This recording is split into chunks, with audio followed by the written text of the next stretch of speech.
নমস্কার, আমি জ্যোতিষশাস্ত্রী শ্রী সনাতন বলছি। আজকে আপনাদের দেখাবো দ্বিতীয়ভাবে বিচার কিভাবে করবেন। দ্বিতীয় ভাব হচ্ছে অর্থভাব। এই ভাব থেকেই আপনি জানতে পারবেন বা জানা যায় যে আপনার অর্থনৈতিক অবস্থা কেমন হবে এবং অর্থনৈতিক অবস্থা ভালো কি খারাপ এগুলো জানতে হলে অবশ্যই আমার এই ভিডিওটা সম্পূর্ণভাবে দেখতে হবে। আজকে আমি দেখাবো দ্বিতীয়ভাবে যে অবস্থান, সেই অবস্থান প্রথম পার্টে দেখিয়েছি, এবার দেখাবো দ্বিতীয়ভাবে শুক্রের সঙ্গে কোন কোন গ্রহ, দ্বিতীয়পতির সঙ্গে কোন কোন গ্রহ যুক্ত হলে আপনার কি ফল লাভ হতে পারে।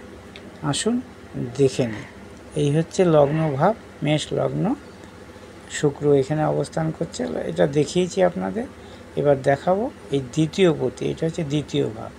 এই দ্বিতীয় পতি সঙ্গে যদি রবি যুক্ত হয়, এই রবি ধরুন এইখানে রবি, এই রবি বলতে সূর্য, এই সূর্য যদি রবি যদি এখানে যুক্ত হয় তাহলে কি হতে পারে। তাহলে জাতক রাজসিক দামি খাদ্য, ঝাল, গরম ও টাটকা খাবার পছন্দ করবে। যদি এই রবি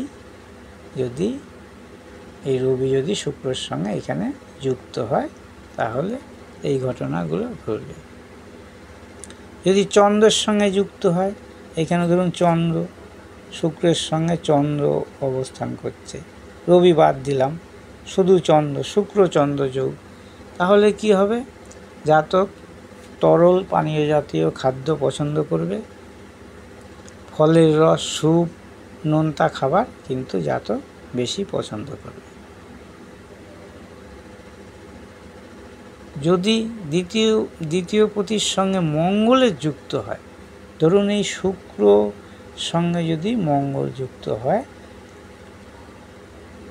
এখানে চন্দ্র রবি বাদ দিলাম, এটা ধরুন মঙ্গল যুক্ত হলে, মঙ্গল এগুলো বাদ দিয়ে দিলাম, ধরুন ওইখানে চন্দ্র রবি নেই, মঙ্গল যুক্ত হয়, তাহলে কি হবে, মঙ্গল যুক্ত হলে জাতক গরম, ঝাল, টাটকা, মশলাযুক্ত খাবার, মাংস এবং মাছ, ডিম এইসব উত্তেজিত খাবার বা উত্তেজক খাবার জাতক বেশি পছন্দ করবে। অন্য ব্যাপারে আমি এখন বলছি না, কারণ যেহেতু দ্বিতীয় ভাব বিচার করা হচ্ছে। দ্বিতীয় ভাবের সম্পূর্ণ বিচার যখন করা হবে, এখন মানে প্রাথমিক বিচারগুলো করা হচ্ছে, এর থেকে এগুলো জানা যাচ্ছে, এবং যখন সম্পূর্ণ বিচারটা হবে, সমস্ত গ্রহ বসিয়ে কার দৃষ্টি, কার প্রেক্ষা, কার মানে নক্ষত্র, সেই দিয়ে বিচার করা হবে, তখন সম্পূর্ণ জিনিসটা এখানে তুলে ধরা হবে বা ভাব বিচারের সম্পূর্ণ ব্যাপারটা বলা যাবে। তাহলে দ্বিতীয় পতি শুক্র, এই শুক্র যদি বুধের সঙ্গে যুক্ত হয়, এখানে বুধ যদি যুক্ত হয়, ধরুন রবি, মঙ্গল, চন্দ্র, রবি এখানে নেই, শুক্র আর বুধ আছে, এই শুক্র আর এই বুধ আছে, তাহলে কি হবে, মিশ্র জাতীয় খাদ্য খেতে জাতক পছন্দ করবে। আচার, চাটনি জাতীয় খাবার কিন্তু জাতকের খুব পছন্দ হবে। দ্বিতীয়ভাবে যদি এরা অবস্থান করে শুক্রের সঙ্গে, আবার যদি বৃহস্পতি অবস্থান করে, ধরুন এইখানে নেই বৃহস্পতি, আমি বৃহস্পতি দেখছি, শুক্র আর বৃহস্পতি যদি অবস্থান করে, তাহলে কি হবে, জাতক সাত্ত্বিক, পুষ্টিকর ছানা, দুধ, মিষ্টি, ঘি, ফল এইসব জাতীয় খাবার জাতক বেশি পছন্দ করবে। তাহলে বৃহস্পতি যুক্ত হলে এই হচ্ছে। তাহলে এবার শুক্র যেহেতু এখানে রয়েছেই, তাহলে শুক্রর সঙ্গে শুক্র তো যোগ হয় না, শুক্র একবারই হয়।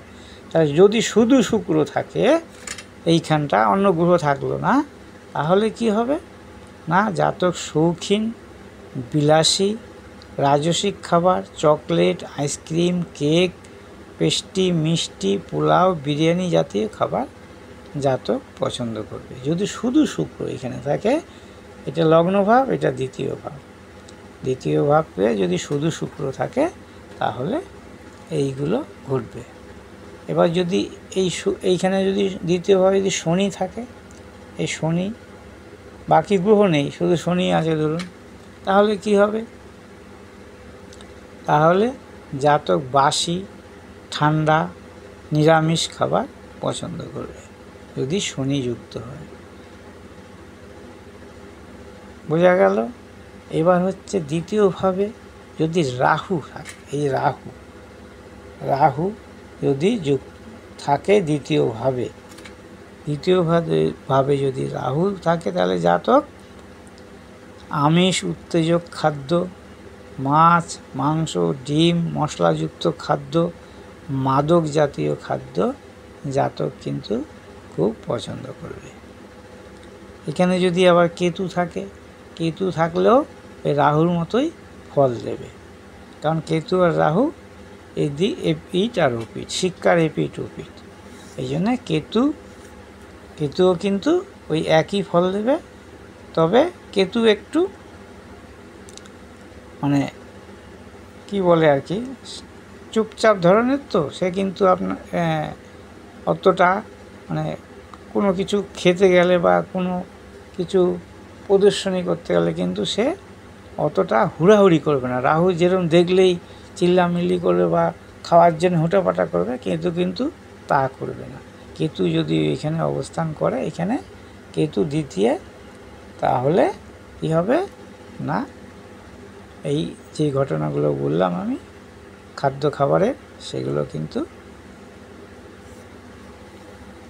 ঘটবে। এবং কেতু, রাহু যেমন হুড়াহুড়ি করে খাবারের জন্যে বা খাবার দেখলে মানে এখনই খেয়ে নেবো, সব খেয়ে নেবো, কেতু কিন্তু তা না। কেতু হচ্ছে দূরে, সে মানে সুস্থভাবে বসে মানে খাবে অনেক বা সব কিছুই পছন্দ করবে, কিন্তু আপনি বুঝতে পারবেন না।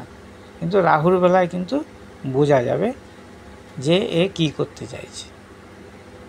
নমস্কার। আমার এই ভিডিওটা যদি ভালো লাগে অবশ্যই লাইক করবেন, শেয়ার করবেন, কমেন্ট করবেন এবং আমাকে সাবস্ক্রাইব করবেন।